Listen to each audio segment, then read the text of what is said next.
अगर बायोलॉजी की तैयारी अभी तक स्टार्ट नहीं की तो आपके साथ ये वाला मामला हो सकता है, लेकिन आपको इस मामले से बचाने के लिए एक डिटेल गेस्ट की वीडियो जो है वो लेके आए हैं, और साथ ही आपको ये भी बताते चलें कि 20 मोस्ट इंपॉर्टेंट क्वेश्चंस की वीडियो भी जल्द रिलीज़ की जाएगी। लेकिन उससे पहले यही है कि आप डिटेल गेस्ट की वीडियो लाजमी देखें ताकि आपकी एक कंप्रीहेंसिव तैयारी हो सके। तो चलते हैं वीडियो की जानिब। सबसे पहले चैप्टर 1 की बात करें तो चैप्टर 1 के अंदर आपने प्लाज्मा मेम्ब्रेन वाला टॉपिक मस्ट करना है जी। देन स्टेम सेल्स और उसकी टाइप्स, ये आपने डिटेल से टॉपिक करना है, स्टेम सेल्स और उसकी टाइप्स वाला topic. Then endoplasmic reticulum, Golgi complex और लाइजोसोम्स, ये वाली 3 ऑर्गेनेलिज जो हैं वो इंतहाई ज़्यादा इंपॉर्टेंट हैं और कई दफ़ा पेपर्स के अंदर रिपीट हो चुकी हैं, और आपके पेपर के लिए भी ये उतनी ही ज़्यादा इंपॉर्टेंस रखती हैं। नेक्स्ट है जी सेल सिग्नलिंग, बहुत ज़्यादा इंपॉर्टेंस रखता है जी ये टॉपिक। नया टॉपिक है लेकिन आपने इसको ज़रा डिटेल से जाके SLO बेस्ड टाइप तैयार करना है। चैप्टर 2 के अंदर हमारे पास सबसे पहले वाटर की प्रॉपर्टीज़ आती हैं जी, बहुत ज़्यादा इंपॉर्टेंट है वाटर की प्रॉपर्टीज़, स्पेसिफिक हीट और हाइड्रोजन बॉन्डिंग वाली जो प्रॉपर्टीज़ डिस्कस हुई हैं उनको आपने डिटेल से करना है। देन प्रोटीन की स्ट्रक्चरल कन्फर्मेशन वाला टॉपिक, बहुत ज़्यादा इंपॉर्टेंट जी। प्रोटीन जब भी केमिस्ट्री बायो के अंदर जब भी आए तो अपनी इंपॉर्टेंस रखती हैं, और बॉडी के लिए भी इंपॉर्टेंट है और पेपर के लिए भी इंपॉर्टेंट है। Then comes the nucleic acid, और न्यूक्लिक एसिड के अंदर भी जो RNA है वो बहुत ज़्यादा इंपॉर्टेंट है, RNA की टाइप्स और डिटेल से आपने ये टॉपिक कर लेना है जी। राइबो न्यूक्लिक एसिड, तो चैप्टर 2 के अंदर ये वाले आपके मोस्ट इंपॉर्टेंट टॉपिक थे। देन बात करते हैं हम चैप्टर नंबर 3 की। Chapter 3 is very very important.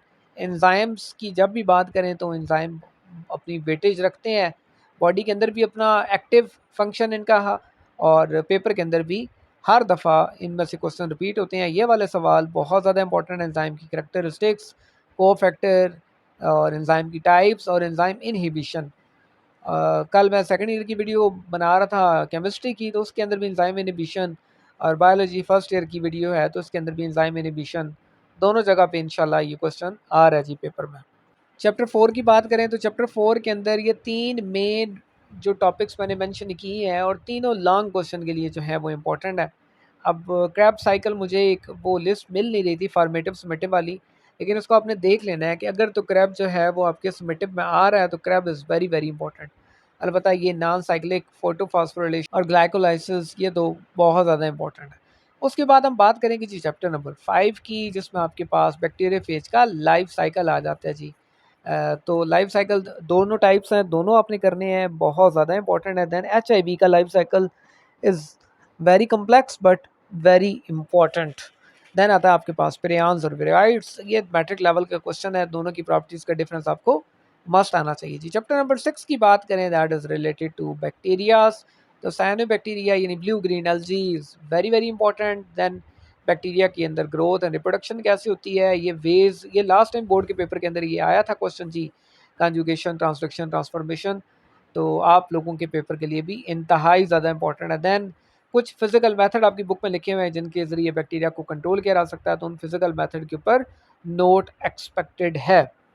Then बात करेंगे हम चैप्टर नंबर 7 की, that is related to fungus, तो फंजाई को एक सेपरेट किंगडम जो है वो क्यों बनाया गया, ये एक SLO बेस्ड क्वेश्चन डिटेल में आपसे पूछा जा सकता है। देन हार्ट फेवरेट टॉपिक, ये दो फंगस के म्यूचुअलिस्टिक रिलेशनशिप्स हैं, एक एल्गी के साथ और एक स्मॉल प्लांट्स के साथ, तो ये वाले दोनों ही topics short question MCQs note किसी भी पर्पज़ के लिए पेपर के अंदर आ सकते हैं, लेकिन पेपर के अंदर ये दो नाम आपको कहीं ना कहीं लाजमी मिलेंगे, तो दोनों को आपने तैयार करना चाहिए। बात करेंगे हम चैप्टर नंबर 8 की, तो चैप्टर नंबर 8 जो है वो ज़रा रफ सा एक चैप्टर है, और मुझे इतना ज़्यादा चैप्टर पसंद नहीं है, लेकिन एग्जामिनर तो ज़ाहिर बात है आपने तो उस पॉइंट ऑफ व्यू से तैयारी करनी है। तो एक तो नेमिंग वगैरह जो है वो सीडलेस वेजिटेबल प्लांट्स की नेमिंग, और देन डाइकॉट और मोनोकॉट का डिफरेंस, ये वाला आपने कर लेना जी चैप्टर 8 से। Chapter number 9 is a very important chapter जी। चैप्टर 9 यहाँ पे थेरीज आपकी आ रही हैं जी, ट्रांसलोकेशन आ रही है, थर्मो रेगुलेशन प्लांट्स के अंदर कैसे होती है, देन एपिकल डोमिनेंस वाला टॉपिक है।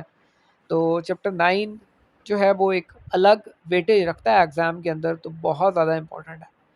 और उसके बाद जो चैप्टर आ रहा है जी चैप्टर नंबर 10, अब अगेन वही बात फॉर्मेटिव और समेटिव वाली, अगर तो आपकी ये जब टॉपिक्स जो हैं वो समेटिव के अंदर हैं तो ये फिर बहुत ज़्यादा इंपॉर्टेंट है जी। प्लैटिहेल्मिन्थेस, एनेलिडा, आर्थ्रोपोडा और क्लासेस आपने 2 कर लेनी है। असल में जिस टाइम मैं अभी ये वीडियो बना रहा हूँ तो मेरे पास वो लिस्ट कहीं मुझे मिल नहीं रही।